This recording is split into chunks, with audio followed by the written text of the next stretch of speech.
Good morning and welcome to America's Home Cooking. This morning I am making oat bread with seeds. This is only going to make one loaf. Right now we have to get 3 tablespoons of butter in a saucepan.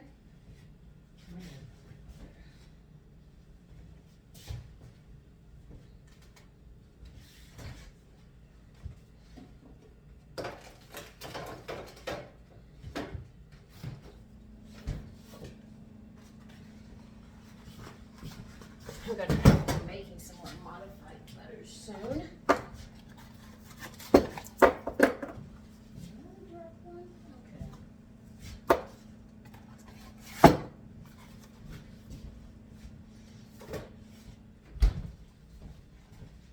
You're fine, Amber. So in a saucepan, we're going to put 3 tablespoons of butter.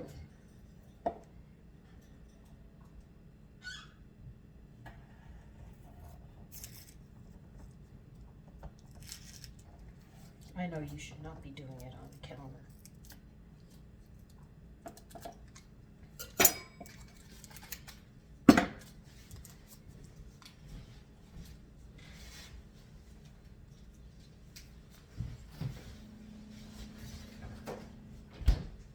And we're going to need exactly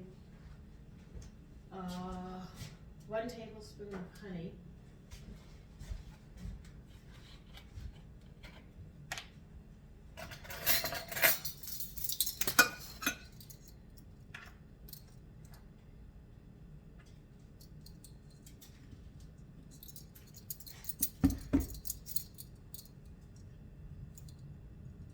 This bread sounds so good. I've been looking at it for a while. I told you I've got a lot of bread recipes.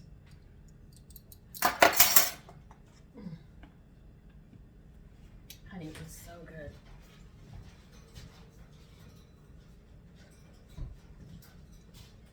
Honey has a lot of hormones that you need. It's very, very good for you.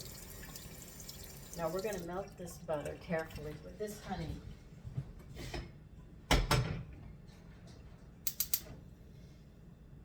Just until that butter melts.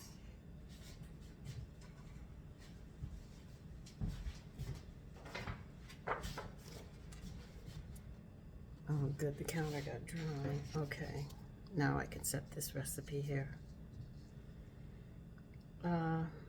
After we get the butter melted, we're going to stir in 1 cup of plain yogurt. My cup got contaminated, so I have to wait till spring again before I can do this and make it.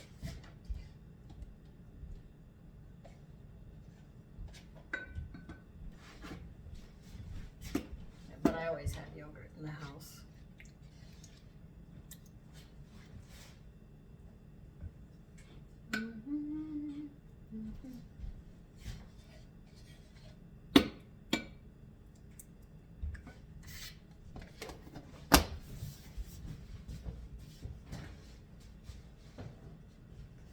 This will not be a sourdough one. This is just going to be regular. So for people who use yeast, you can make this bread without being a sourdough. I'm still thinking of how I can convert this one. The reason I'm not converting this one right now is because it doesn't have water in it and I've got to adjust it. So I'm going to be really careful on this.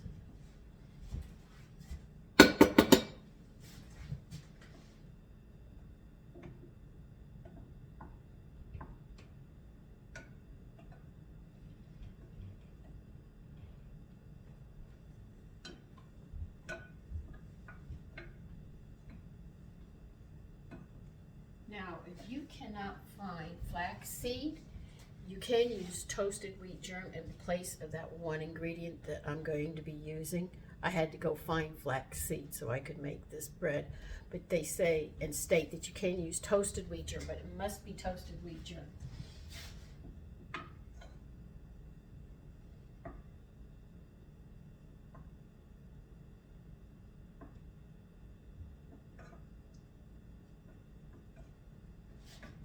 I'm gonna wait for that to melt.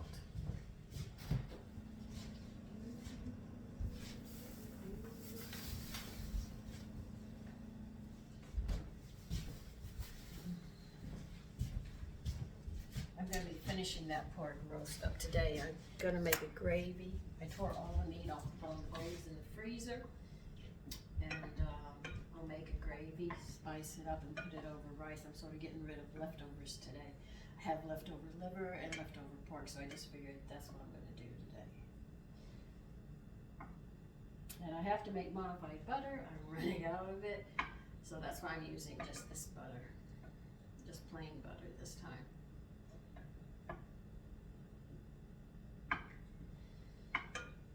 I want to make sure that honey doesn't burn.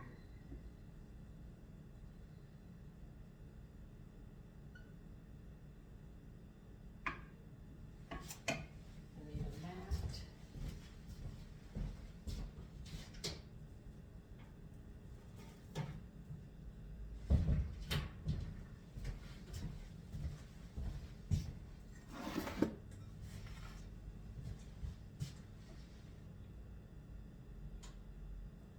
I know they state they just want bread flour, but I'm going to be adding some whole wheat to this to make sure we get those B vitamins in this as well, so we're going to be covering for those.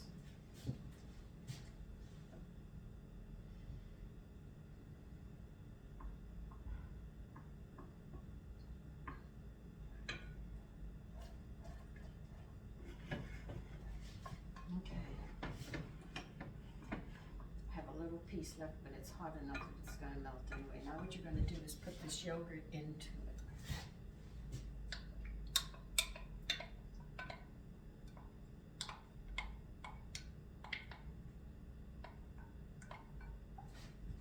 So I'm thinking about how could I change the ratio of this yogurt, still get the yogurt in this bread, but make sure that I get that I can convert it into a sourdough. That's what I'm thinking. That's why I'm making this way for now.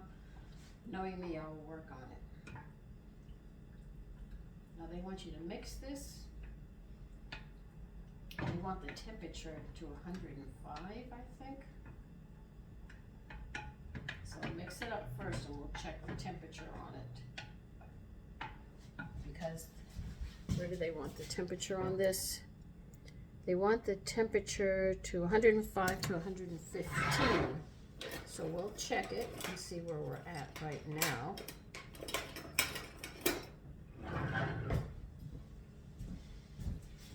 I'll need these again. So let's see where this is.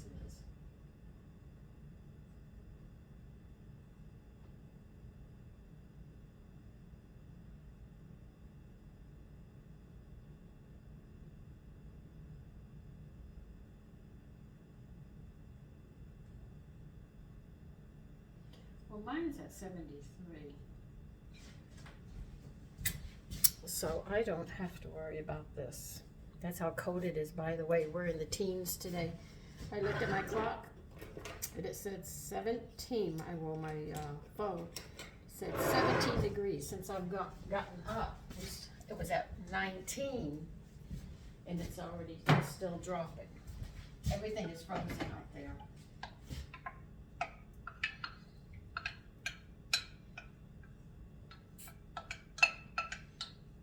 I mean, I laid salt, I laid sand out there, everything. It's all ice, no matter what we're doing. Okay, now we're going to start adding a whole lot of stuff to this. We are going to put in yeast mixture. Oh, okay. We're going to add 1 package of active dry yeast. If you're using the jar, it's 2 1/4 teaspoons from the jar if you're using the jar.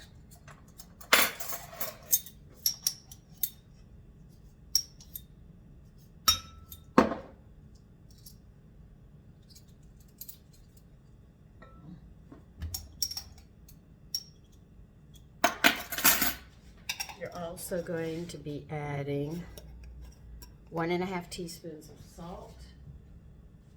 I have to make my salt blend, so 1 1/2 teaspoons of salt.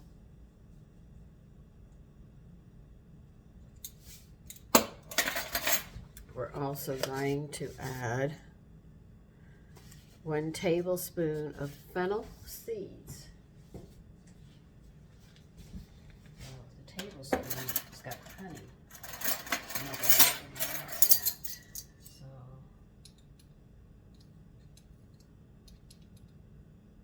it's half a tablespoon, 1.5 teaspoons. That makes a tablespoon. No. 1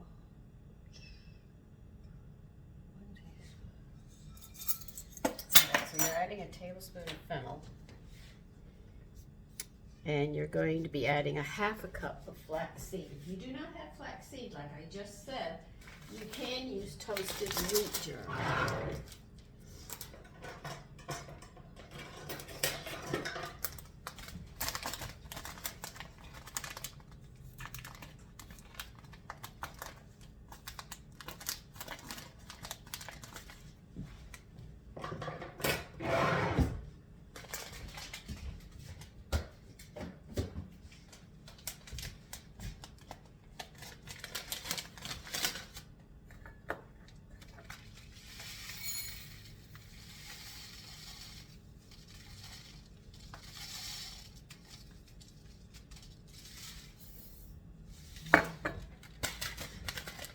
And you're next going to add 1/3 of a cup of old-fashioned oats. We'll get to that.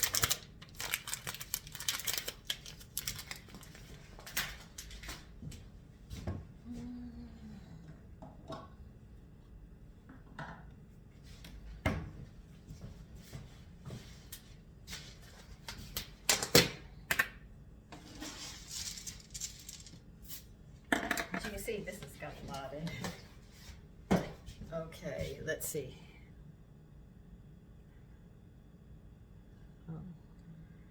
Just making sure we're going to stir all this together.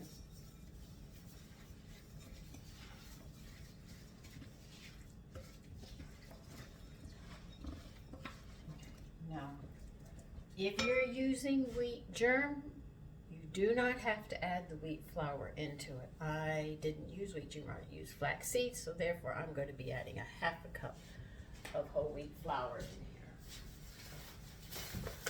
Because you'll be covering what this has by using what you used, if you're using toasted wheat.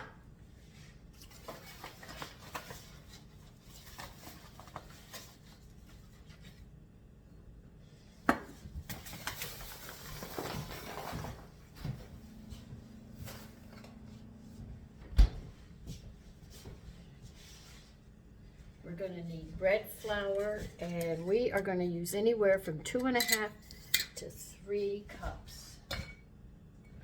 That's not going to fit in there, so we'll do this.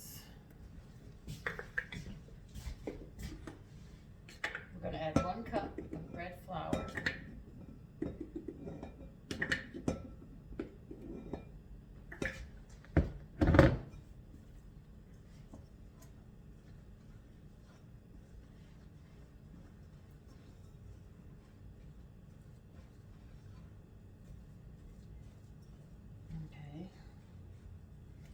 You want to, I'm going to question your authority on this one.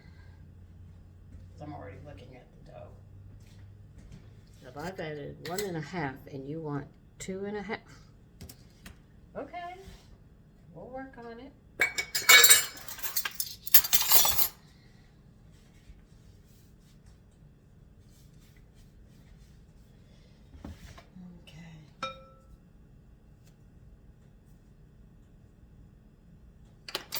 Because there's a lot of seeds in this, this is going to have a longer rising time, I think. Put a half a cup on your counter or your work board or table, wherever you're doing it. See how it's already like this? That's why I'm questioning it.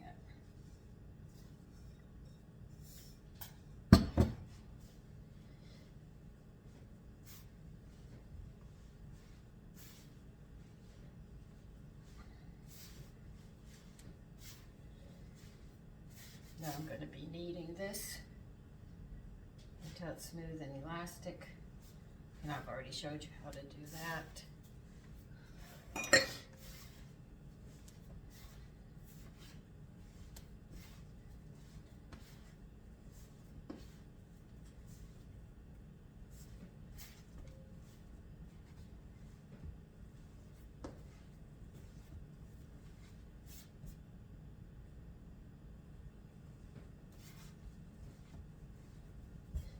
Let me get this kneaded and I'll be back. Okay, this bread recipe says that it wants 2.5 to 3 cups of flour. Now I have put everything in and it's barely taking 1.5, and I had to work to get it to take 1.5 cups. So we're going to sit there. We're going to use a smaller pan than they say, because this is only going to make 1 loaf, and it seems that it's going to be a smaller loaf than we thought it was going to be. So I'm going to get a small bowl.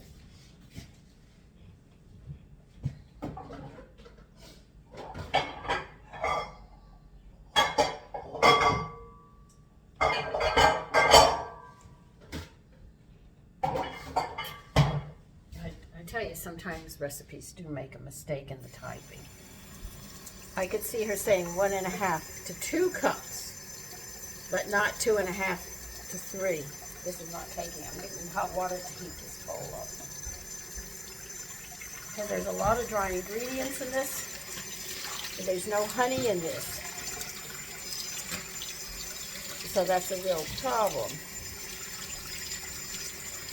If you put some water or something. This is why I was very, very careful not to make this one a sourdough yet. I'm going to have to work on this one.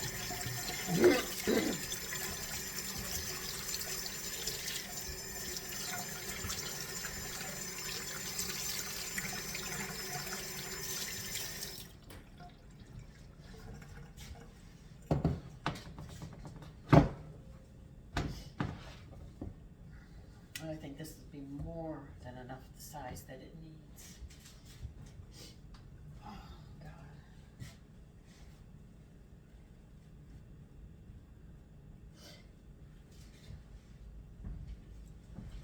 Now this is going to take a little longer than your bread normally to rise. Number one, unless you're in a warm spot, you'll probably do better, but because it's cold and there's a lot of weight on the yeast to pick up these seeds.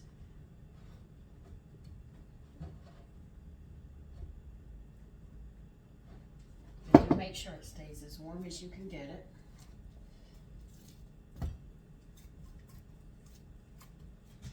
I tell you, this bread is really a heavy bread. I don't know how long it's going to take.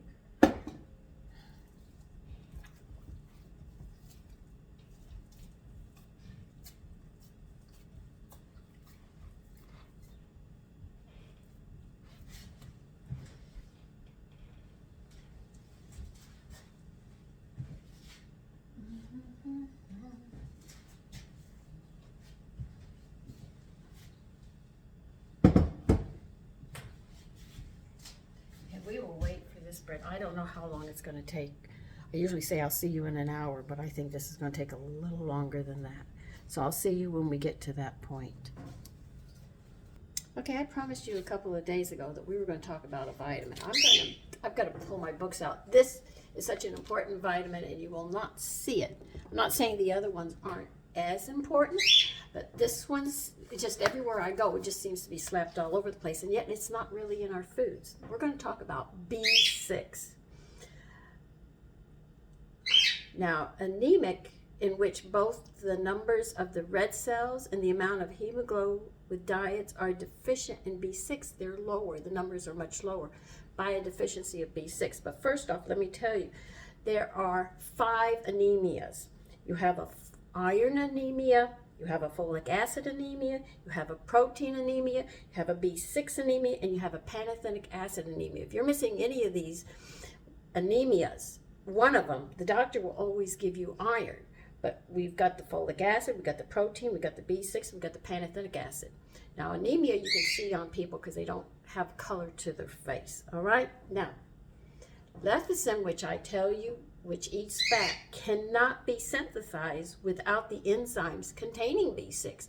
So if they don't have B6, you can take all the lecithin you want, and it's not going to help you. Faulty digestion, Diarrhea with foul-smelling stools and extreme susceptibility to respiratory infections happen when there's a lacking of B6. These are all the problems with B6. Damage to the pancreas happens automatically, though you won't see it. Mild deficiencies in B6 causes the excretion of uric acid.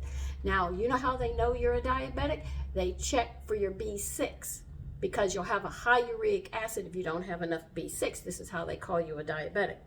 It causes scaliness of the skin and showers of dandruff, scaly oily eczema. It causes the loss of hair, piles, which are hemorrhoids down in the lower tract by a lack of it, and it causes severe anemia. Now, this is just some of what I've read.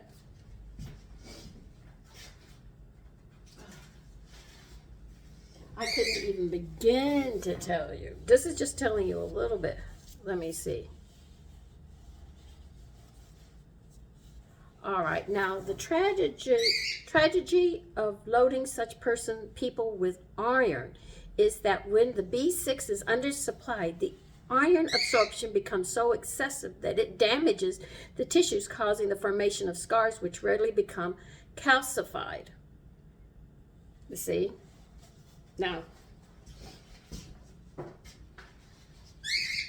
I talk about this vitamin. Now, we're going to talk about pregnant women. You know the prenatal mask you get?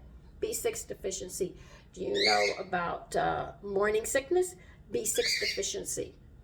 These are just a few of the things that go wrong with it. Pantothenic acid also helps for the stress of pregnancy that you need. It's also a natural diuretic for your body. So you can see it also helps with your teeth. So it's such a long, I've got half a page here of just all the deficiencies of what can happen if you don't get your B6. They talk about vaccinations, but you'll get tooth decay from it. You know those cramps you get? Deficiency B6. Magnesium cannot be absorbed without your B6. So you can see that all these things work together. But the morning sickness and the prenatal that you have and the leg cramps that you have, all of this comes from a lack of B6. So, as I said, like piles, people who sit a lot, and people are sitting a lot. You don't see many people out and up and about like they used to be. You sit a lot, you end up with piles or hemorrhoids, and what they are the blood vessels in the lower tract, from what I can gather, actually swell, and they have to splice them and open them. My father had piles, and he had to get those things removed, and he would have to actually wear a Kotex to catch the blood that was dripping out as it healed. So these are real issues. Truck drivers are usually the ones that have piles because they're on the road and they get that bounce on the colon, and it really takes the pressure on them, and they have this problem. But as you can see, B6 is extremely important. Now, I'm not saying the other Bs aren't. You can't take B6 without taking all the other Bs. Now, this is why you see me adding, I add wheat germ because it's B vitamins, because I know a lot of people won't go completely to whole wheat. So what I've done is I've taken the white flour and I'm showing you how you can add the wheat germ or whole wheat flour, and we can work with it, and you can make lighter wheats, but at least you'll be getting some Bs in there. But remember, none of these vitamins will absorb unless your digestive system is up and running, because if it's not, you can take all you want and it'll go straight through your system and right out, and you're just wasting what you're doing. So it's very important that you get your digestive system up and from there. But a deficiency in B6 definitely attacks the pancreas, and you don't even know it. A lot of things go on if you don't get these things, okay? Oily skin that young girls get when they get the acne, B6 problem. I know, like I told you, to be pregnant, it could be men, adults, the elderly, and the young teens. I mean, this is a nutrient that is very important. And if you read a lot of the stuff, you are not getting enough of it that you need. The more stress you're under, insomnia sets in. You're going to need this B6, but you're also going to need other nutrients that go with it. But I wanted you to see just how it affects. That's just one. and you might just have small cases of it, but through a lifetime, you find out, and then you end up with diseases at the end. Now, we'll talk about another vitamin later, but I'm going to let you think about the B6 because it is a lot now. When I was pregnant, I took Peppa, all right? I had it 3 times a day. Oh. And I ate 3 meals as well, so I ate all the time, but I made sure I ate healthy. I also took my B6. I took pantothenic acid. I took AD. I took everything, and when I took my vitamins, I made sure I ate them with food so that they would all break down. I increased taking my iron, and how I did that was take a tablespoon of molasses in the morning and a tablespoon at night. When our sons were born, they said, oh, they're going to be low in iron, and they tested them, and they said, their iron is good. So there were a lot of things that went on. And when I went through labor, I had already prepared for that with taking all these nutrients. So that's why when I told you the story when I was in labor, man, I was in transition. I was not bringing up that curry dinner. I went and popped an extra 25 milligrams of B6 in because I knew I had taken my B complex. But the way my husband was carrying on, I had to sit there and say, well, I'm going to take an extra 25, But I took a lot to make sure if you're healthy, you should not have all the problems that you have in pregnancy. What vitamin E is the one that causes stillborn and when you abort naturally, because you don't have enough vitamin E, that you lose your child. You see, the edema that you feel in the swelling, this is from the B6. There's a lot involved. Like I said, I can't give you all, but I'll give you some of the symptoms so that you can see if you have this or this, you know that this is happening. But always remember, your digestive system must be up and running first and foremost before anything else. So we're waiting for the bread still. Okay, I told you that I did a pork shoulder. I just rubbed it down with oil and baked it till it was done. Well, this is what's left of it, except for the bone that's in the freezer. So I'm going to make it gravy today with stock. I'm trying to guess which one it is, but I can't tell you. And I'm going to chop that pork up. So this is what I'm going to be doing.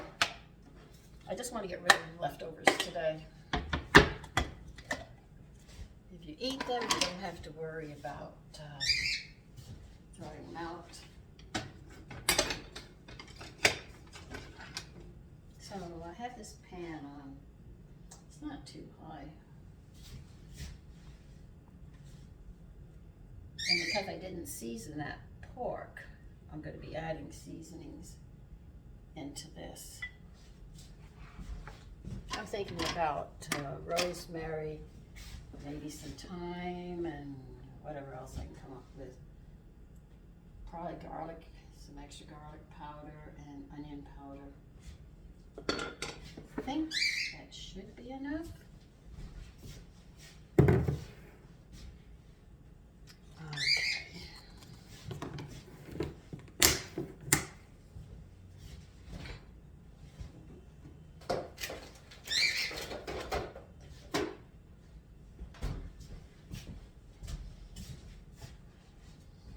I'll let these saute and then I'll be cutting the meat up to get in here, but I'm just using leftovers today. I hope you stay safe of it because they said this cold front is really bad. It's all over the United States, so do be careful. Nothing's melting here. I don't care what you do. I've been trying to get the ice to melt, and it's not, and I'm not going to go out there and crack it. I have poured all the salt and sand I've got all over the sidewalk and up the driveway.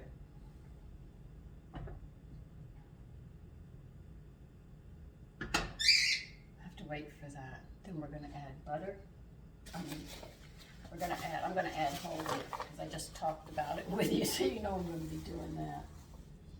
No, I'm not. I'm going to add this in. Let's get these in while this is melting. I want to get the other stuff done.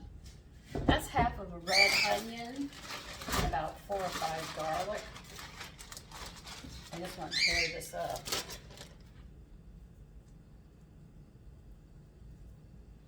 I just did onion rings. It was a red onion I used.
So as you can see, processed food, if you start reading labels, you'll find out you don't get what you really need.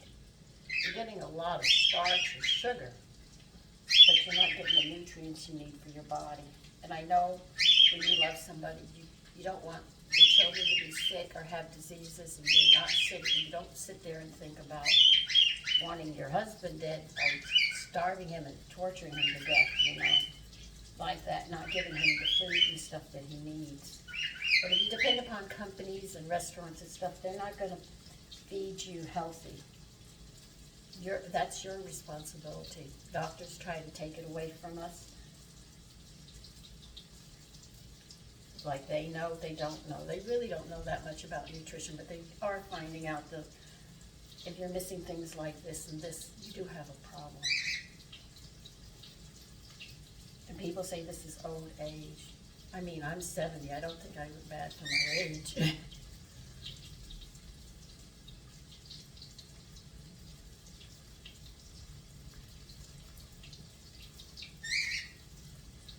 And I have strength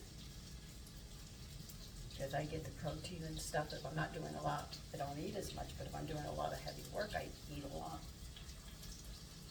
So you couldn't convince my girlfriends.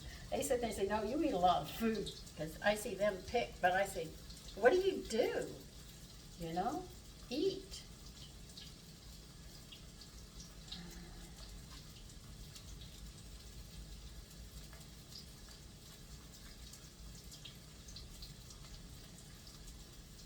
I know I shouldn't. But I'm hungry this morning. In fact, I've been hungry since last night. Because I didn't eat last night. I was too tired. I just went to bed. I said, I can't. I'm just too tired.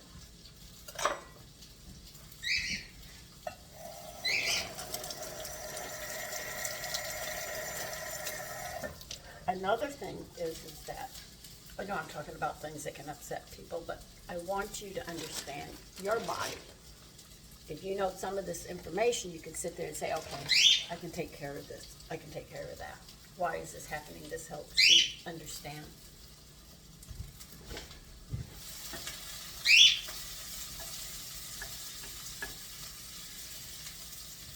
I'm sort of browning the garlic because I like this like toasted garlic. Now, I'm adding flour into this. Just because I have the vegetables in there, I'm still making the roux. So mix it up with it.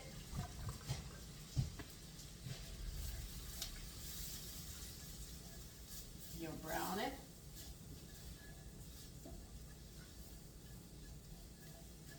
And then we'll be pouring stock in. This has a nice nutty taste when it browns. I like the smell of the whole wheat when it gets toasted.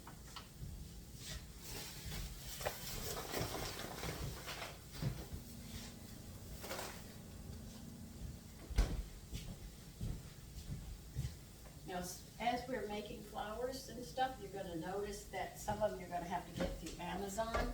If you can't find it at the health food store because they sort of control what you're getting.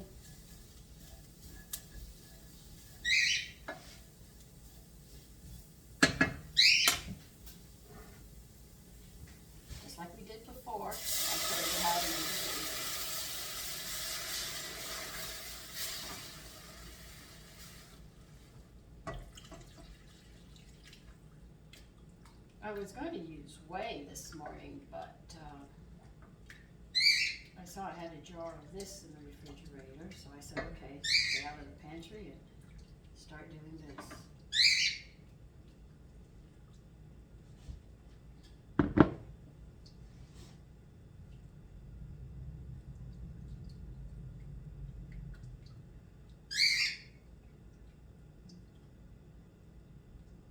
Now another thing, people get up and they eat. Now babies, they eat all the time. They eat at night, morning, noon, all the time. Mothers who nurse know they have to get up to feed the baby in the night because they'll get hungry. They have a small stomach and they have to grow and everything, so they got a lot going on for them. Teenagers, they're very active and still growing, so I can see them eating a lot. But the thing is that food sits in your stomach. Now, let's say you're sitting there and you have your breakfast, you eat. That food is going to be in your stomach for 5 hours before it starts moving down to the colon. You know, moving down through the intestines to get to the colon. All right, so it's in there. And it's working, breaking that down. Now, you barely go 5 hours. Barely. And you sit there and you go and you have lunch. And you pack that food in, and it's now the other food has just left your stomach.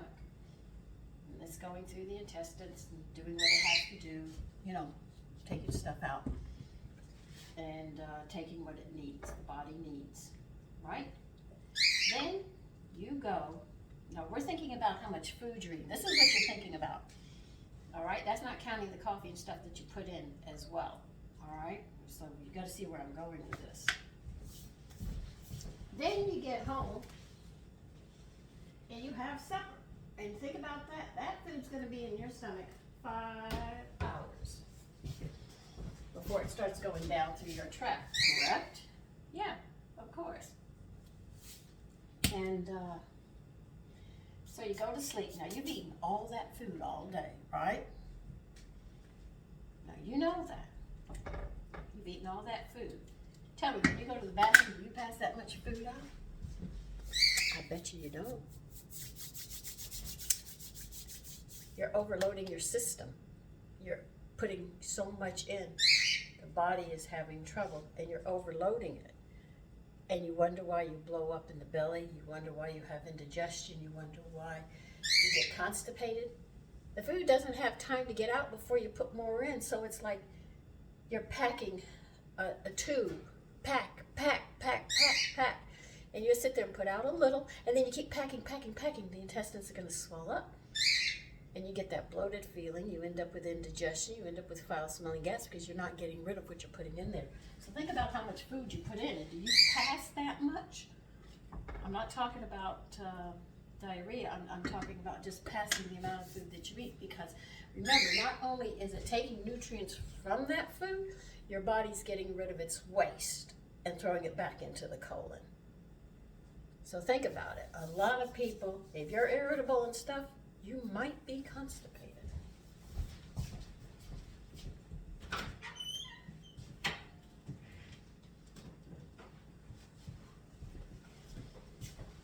My sons will look at me and they'll come downstairs and say, Mommy, I don't believe what I just left in the toilet.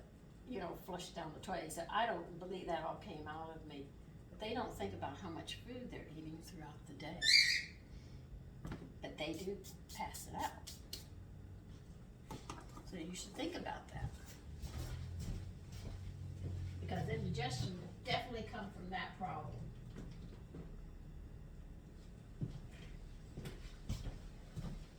I'm playing around with seasonings right now, okay? I put salt and pepper. I'm going to put some rosemary in here because it's got a beautiful smell. Matter of fact, I have a rosemary bush out there. I mean, it's taking over everywhere, but I'm trying to contain it.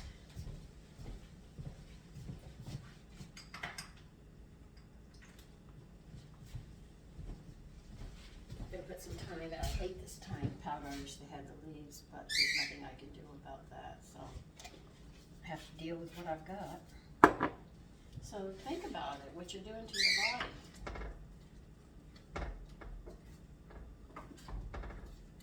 Some days I only eat once, and if I'm really, really working a lot, I'll pack it in too.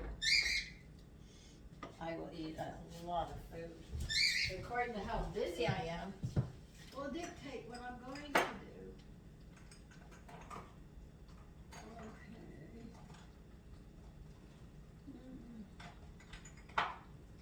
I'm going to have to find those. I have to let this cook a bit. It does smell very, very nice. A nice dish. And I have leftover rice, so I'll be putting this on leftover rice.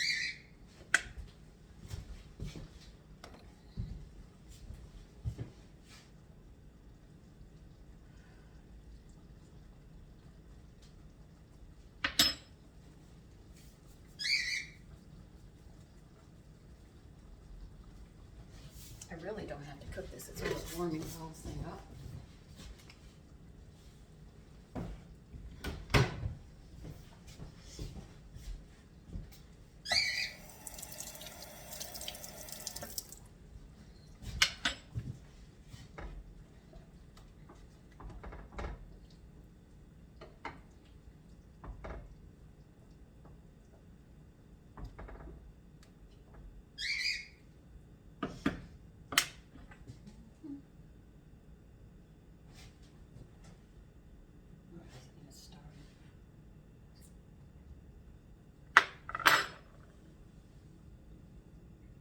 Yeah, I know they're going to be a hard one to rise today.